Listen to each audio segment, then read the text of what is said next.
కీర్తన గ్రంథము 57వ కీర్తన 9వ వచనాన్ని ఒకసారి చదువు. నీ కృప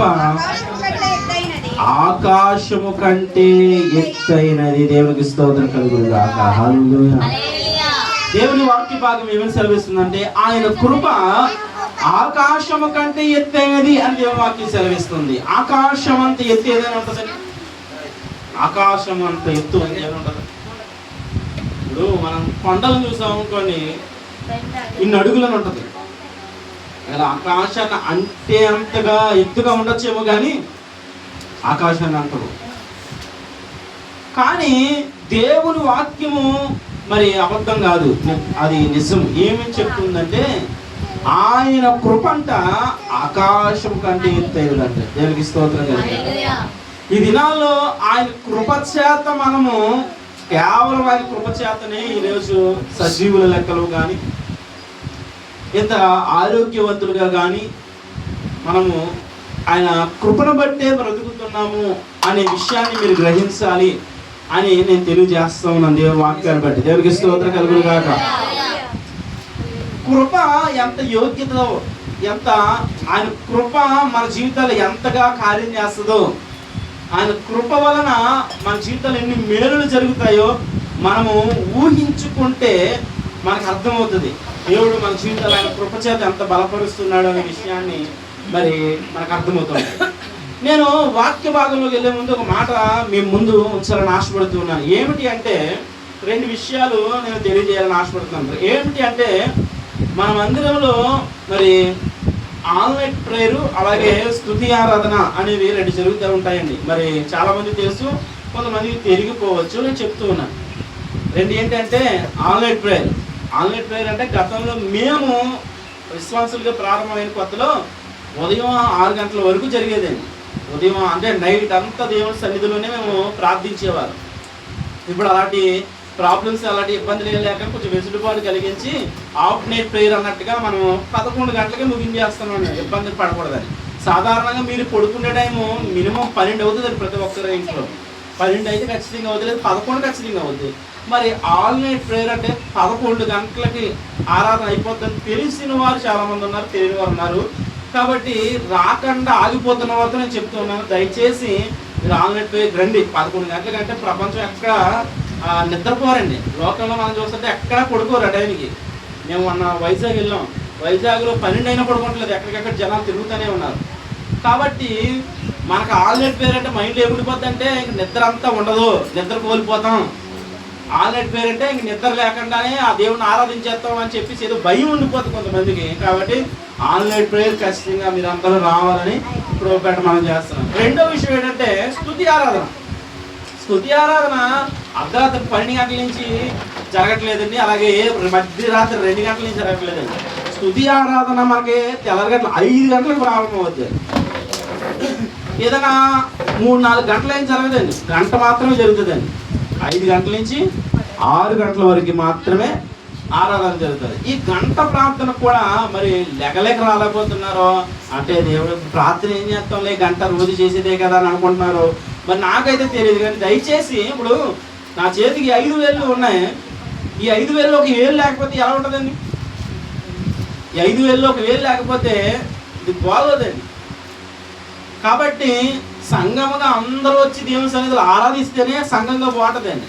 కొంతమంది ఇంటికాడ ఉండిపోయి, కొంతమంది పనులకి వెళ్ళిపోయి లేకుండా మీకు నచ్చినట్టుగా ప్రవర్తిస్తుంది, మంచిది కాదు. సంఘముగా మనం ఆరోగ్యకరంగా లేము అనే విషయాన్ని మీరు అర్థం చేసుకోవాలని ప్రభుపేట మనవి చేస్తున్నాను. 2వ విషయం ఏంటంటే మందిరంలో ఒక కట్టుబాటు ఉందండి. ఏంటంటే ఒక వస్త్రాలు, తెల్లని వస్త్రాలు వేసుకురావాలని ఒక కట్టుబాటు ఉంది. ఆ కట్టుబాటుని మేము అందరూ మర్చిపోతున్నారనే విషయంతో నేను మరలా గుర్తు చేస్తున్నాను. కాబట్టి మనం తెల్లని వస్త్రాలు దేవుని మందిరం ఎందుకు వేసుకురావాలంటే మనము దేవుని బిడ్డలుగా ఒక జ్ఞాపకం అంతే వేసుకురావాలా, ఎందులో ఉంది, ఏ వాక్యం ఉందని ఆరాధన తీయద్దు. మీకు ఒక సేవకులు ఏర్పాటు చేసిన ఒక ఆచరణ ఏంటంటే మనం అందరం తెల్లని వస్త్రాలు వేసుకుని దేవుని మందిరంలో కనపడాలి దేవదూతల వలె అనే ఉద్దేశంతో మాత్రమే మేము చెప్తూ ఉన్నాం. కాబట్టి తెల్లని వస్త్రాలు మర్చిపోద్దు, ఆల్ నైట్ ప్రేయరు, స్తుతి ఆరాధన, ఈ 2 విషయాలు మీరు నిర్లక్ష్యం చెయ్యొద్దు అనే విషయాన్ని నేను ముందు ఉంచుతున్నాను. కాబట్టి స్తుతి ఆరాధనకు వచ్చిన వారికి ధన్యవాదాలు, అలాగే ఆన్లైన్ పేరుకి వస్తున్న వారికి ధన్యవాదాలు. రాని వారు ఈసారి నుంచి మీరు రావాలని ప్రభుపేట మనవి చేస్తూ తెలియజేస్తాం. దేవునికి స్తోత్రం కలుగును గాక. హల్లెలూయా. ఇప్పుడు దేవుని వాక్యం ఏమి సెలవిస్తా ఉంది? ఆయన కృప ఎంతవరకు ఉంది? ఆకాశము కంటే, ఒకసారి మళ్ళా చదువుతాం. నీ కృప ఆకాశము కంటే ఎత్తైనది అని దేవుని వాక్యం సెలవిస్తుంది. ఆయన కృప ఆకాశము కంటే ఎత్తుగా ఉంది. మన జీవితాల్లో ఎన్నో కార్యాలు చేస్తుంది. విలువలేని నీకు విలువగా ఇస్తోంది.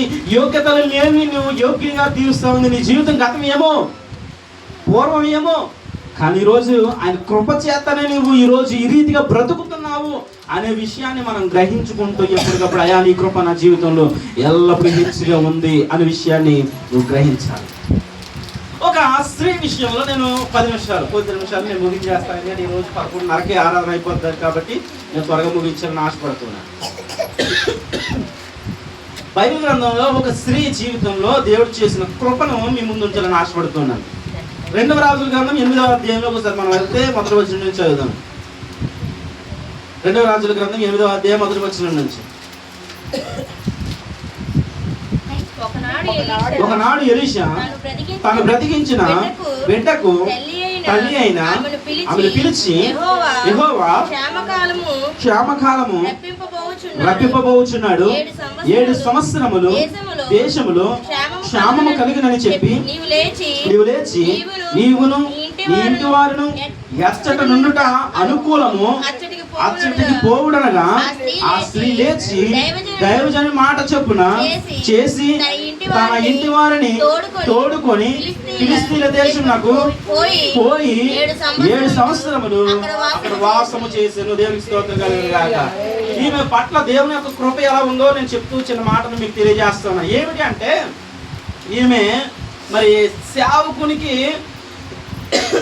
సేవకుడు ఎప్పుడొచ్చినా మా గృహంలో ఉండాలి అని చెప్పి సేవకుడికి తన ఇంటి మీద ఒక గదిని కట్టి తనకు కావాల్సిన వసతులన్నీ ఏర్పాటు చేసి, సేవకుడు ఎప్పుడు మా ఊరు వచ్చినా మా ఇంట్లో ఉండాలని వసతిని ఏర్పాటు చేసి ఆమె ఉంటుంది. ఓ రోజు ఆమె బిడ్డ చనిపోతాడు. తల పగిలినే అని దేవుని వాక్యంలో చెప్పబడినట్టుగా ఆమె బిడ్డ చనిపోయినప్పుడు సేవకుడు ఆ బిడ్డను బ్రతికిస్తాడు. ఆ వాక్యం మీ అందరికీ తెలుసని నేను అనుకుంటూ ఉన్నాను. కాబట్టి ఆ స్త్రీకి అక్కడ చెప్తున్నది ఏంటంటే, తాను బ్రతికించిన బిడ్డకు తల్లి అయిన ఆమెను పిలిచాడు ఒక రోజు. ఏంటంటే, అమ్మా ఇదిగో నువ్వు ఎంతో దేవుని యందు భయభక్తులు కలిగి ఉన్నదాను కాబట్టి నీకు దేవుడు సెలవిస్తున్న విషయం ఏంటంటే, ఇక్కడ 7 సంవత్సరాలు కరువు రాబోతుంది. 7 సంవత్సరాలు కరువు రాబోతుంది కాబట్టి నువ్వు ఎక్కడ నీకు అనుకూలమో ఆ ప్రాంతానికి వెళ్ళి బ్రతుకు అని వాక్కు సేవకుడి ద్వారా మీకు ప్రత్యక్షమైంది. ఓకే, బాగానే ఉంది. ఆమె దేవుడు సేవకుడు చెప్పిన మాటకు విధేయత చూపి తన కుటుంబాన్ని తీసుకుని నచ్చిన ఒక ప్రాంతానికి వెళ్ళి 7 సంవత్సరాలు బ్రతికింది. ఓకే, కరువును తప్పించుకుంది. నేను చెప్తూ ఉన్నాను, మనం తెలుసుకోవాల్సిన విషయం ఏంటంటే, దేవుని కృప మనల్ని శ్రమల నుండి తప్పిస్తుంది అనే విషయాన్ని మీరు మర్చిపోకూడదు. దేవుని కృప మనల్ని ఎల్లప్పుడూ కాస్తుంది. దేవుడిగో ఆపద రాకపోతుంది, ఆపద నీ జీవితంలో నీ కుటుంబంలో రాకపోతుంది కాబట్టి నువ్వు సిద్ధంగా ఉండాలి, నువ్వు ధైర్యంగా ఉండాలి, నువ్వు తప్పించుకునే మార్గం ఇది అని దేవుడు నీకు ఎప్పటికప్పుడు నీకు నేర్పుతానే ఉంటాడు. అది ఆయన కృప మాత్రమే.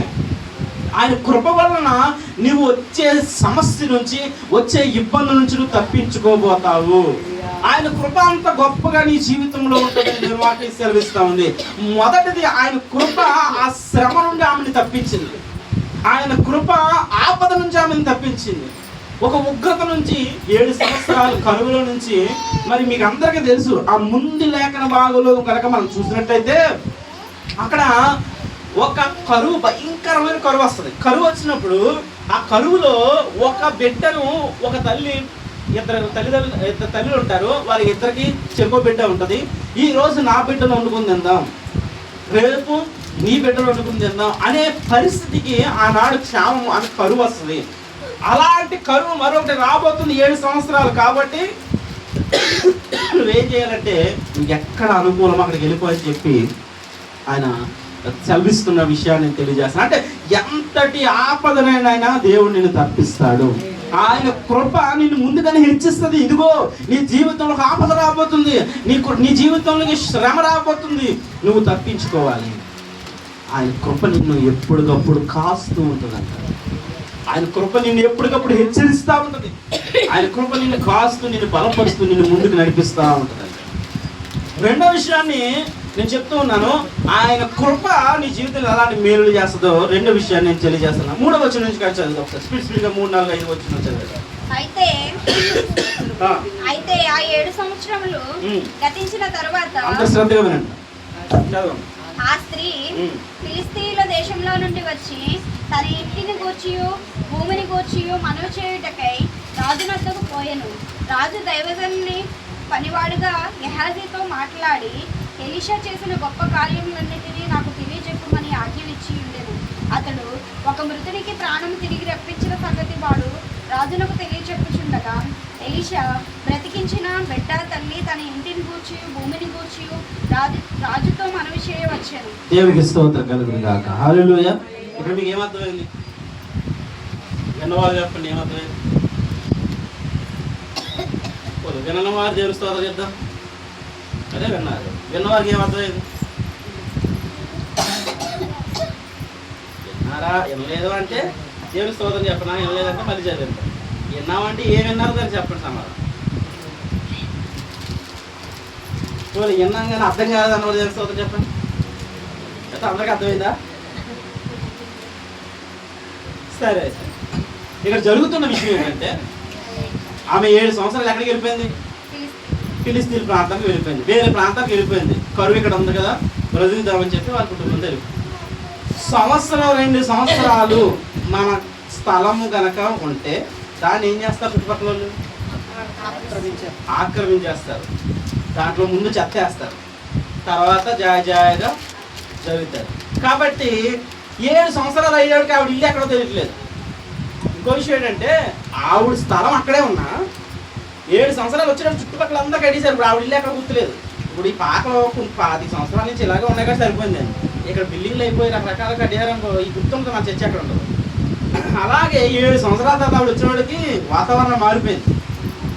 నా ఇల్లు ఎక్కడ, నా వాకలు ఎక్కడ, నా పరిస్థితి ఏంటి, నాకు ఎవరు ఇస్తారు, నా భూమి ఎక్కడ ఉంది అని ఆవిడకి అర్థం కాని స్థితిలోకి ఆమె టెన్షన్ పడతా వస్తూ ఉంది. ఈమె ఏం ఆలోచన చేసిందంటే, ప్రభువా నేను 7 సంవత్సరాలకు బయటకు వచ్చాను, నా ఇల్లు ఎక్కడో, నా వాకలు ఎక్కడో, నా భూములు ఎక్కడో నాకు ఏం తెలీదు. ఒకవేళ నా ఉన్నా తెలిసినా మరి ఎవరో ఒకరు ఆక్రమించేస్తారు, అవి నాకు ఎవరు ఇస్తారు, ఎవరైతే ఆక్రమించారో వాళ్ళు నాకు ఇస్తారా అని ఒక బెంగతో రాజు దగ్గరికి వస్తూ ఉందంటే. చూడండి, దేవుడు మీ పట్ల చేసే కార్యాలు మీకు ముందుగానే కార్యాలు జరిగిస్తాడు. మీరు వెళ్ళక ముందే అక్కడ కార్యాలు జరుగుతాయి. ఆయన కృప అంత హెచ్చుగా ఉంటుంది. ఏంటో జరుగుతుందో ఆ చిన్న ముక్కలో మీకు చెప్తున్నాను. వెళ్తా ఉంది, రాజు దగ్గరికి వెళ్ళి మనవి చేసుకుందాం, రాజా ఇదిగో మరి నా ఇల్లు, నా వాకలు నాకు తెలియట్లేదు, లేదంటే తెలుసు పలానా చోట ఎవరు ఆక్రమించారు అని ఏదో మొత్తానికి ఆమె కావలసిన ఇల్లు వాకల కొరకు మొరపెట్టడానికి రాజు దగ్గరికి వెళ్తా ఉంది. రాజు దగ్గరికి వెళ్ళేటప్పటికి రాజు ఏం చేస్తున్నాడంటే, గెహాజీ ఎవరు తెలుసా?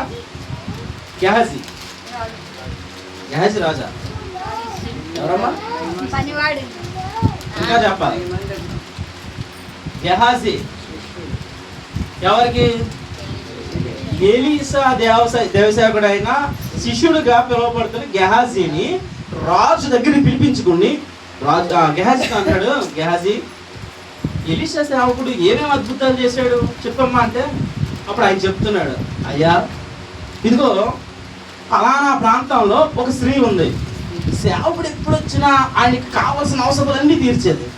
ఆయన ప్రేమించి ఒక ఇల్లు కట్టింది, గది కట్టింది, ఆయన కావాల్సిన అక్కర్లన్నీ తీర్చేది. ఆమె రోజు తన గట్టి చచ్చిపోతే ఎలీషా, మరి సేవకుడని ఎలీషా ప్రార్థించి ఆ బిడ్డను బ్రతికించాడయ్యా అని ఇలా చూశాడు. కరెక్ట్గా ఆమె బిడ్డ పరిగెత్తులా వస్తున్నారు రాజు దగ్గర. అయ్యా రాజా నేను చెప్పాను కదా ఈమె, రాజా నేను చెప్పాను కదా ఆమె ఈమె బ్రతికించిన బిడ్డ ఇతరే. ఆ లేఖన బాగా 6 అధ్యాయాలకు చదివితే మీకు అర్థమవుతుంది. ఆ బిడ్డ ఈవిడే, ఈ బిడ్డే ఆ తల్లి ఈమె అంటే. అప్పుడు ఆయన ఆశ్చర్యపడి, అవునా నిజమేనమ్మా అంటే, అప్పుడు ఆవిడ వివరం చెప్తుంది, అయ్యా నిజమేనయ్యా, నా బిడ్డ చనిపోయాడు, గుండెలు బాధకుడు ఏడుస్తున్న సందర్భంలో నా సేవకుడు ప్రార్థిస్తే నా బిడ్డ బ్రతికాడు, నిజమేనయ్యా, అదిగో ఆ బిడ్డ ఈ బిడ్డే అనగానే రాజు ఆశ్చర్యపడిపోయి, చచ్చిపోయిన బిడ్డ బ్రతికాడంటే ఈ దేవుడు గొప్పవాడు అని చెప్పి, ఆమెకి ఏం కావాలమ్మా నీకంటే, ఇదిగో నా ఇల్లు వాకలు లేదయ్యా అంటే, వెంటనే ఎవరెక్కడ అన్నారు, వచ్చాడు. ఏంటయ్యా అంటే, ఇదిగో ఈ ఇల్లు వాకలి ఎక్కడ, ఈ భూమి ఎక్కడ, అన్నీ ఆమెకు ఇప్పించండి అంటే వెంటనే వెళ్ళి క్షణాల్లో అక్కడ అద్భుతంగా ఆమె స్థలము వాకలి అన్నీ ఇప్పించబడ్డాయి. దేవునికి స్తోత్రం కలుగుతుంది. ఆమె 7 సంవత్సరాల తర్వాత రాజు దగ్గరకు వస్తుంది. రాజు దగ్గరికి వచ్చే సమయానికి రాజుకే దేవుడు ఒక అద్భుతం చేస్తా ఉన్నాడు. రాజునే ఏంటి, ఎవరు రాజు ఏం చేస్తున్నాడు, దేవసేవకుడు ఏం చేశాడు, గొప్ప కార్యాలు ఏంటి అంటే పలానా అనేటికి ఆమె రావడము, అంటే ఆమెకు గొప్ప కార్యం జరగడం. అంటే దేవుని కృప ఏంటంటే మనం వెళ్ళే సమయానికి ముందుగానే కార్యం చేస్తుంది. అక్కడ ముందుగానే కార్యం జరగలేదంటే దేవుని కృప నీకు జరగట్లేదని అర్థం. ఈరోజు నువ్వు తెలుసుకోవాల్సిన విషయం ఏంటంటే ఆయన కృప ఆకాశము కంటే ఎత్తైనది నీ జీవితంలో. అంత ఎత్తుగా ఉంటే నీ జీవితంలో మొదటగా శ్రమ వస్తే తెలియపరుస్తుంది, కష్టం వచ్చినప్పుడు తెలియపరుస్తుంది, నష్టం వచ్చినప్పుడు నీకు తెలియపరుస్తుంది, శోధనలో పడే ముందు తెలియపరుస్తుంది. ఇదిగో కష్టం రాబోతుంది, శ్రమ రాబోతుంది, సరి చేసుకో, నిలబెట్టుకో, మార్చుకో, బ్రతుకో అని తెలియపరుస్తుంది. 2, నీ జీవితంలో జరగవలసిన కార్యాలు ముందుగానే జరిగిస్తుంది. నువ్వు కంగారు పడవలసిన అవసరం లేదు, నువ్వు నలిగిపోవాల్సిన అవసరం లేదు. దేవుని కృప నీకు ముందుగా వెళ్ళి నువ్వు అక్కడ అడుగు పెట్టేదానికన్నా ముందుగానే దేవుని కృప కార్యం చేయబోతాడు. ఈరోజు నువ్వు నమ్మగలిగితే ఆయన కృప కొరకు కనిపెట్టు. అయ్యా నీ కృప ఎంత గొప్పది కదా, ఆ కృప చేత నన్ను బలపరుస్తావా, ఆ కృప చేత నన్ను నడిపిస్తావా, ఆ కృప నాకు నా జీవితంలో కూడా నువ్వు హెచ్చుగా నడిపిస్తావు ప్రభా అని నువ్వు అడగగలిగితే ఆయన కృప చేత నువ్వు బలపరచబడతావు, దీవించబడతావు. దేవుడి వాక్యాన్ని మన దీవించి ఆశీర్వదించుగాక. ఆమేన్.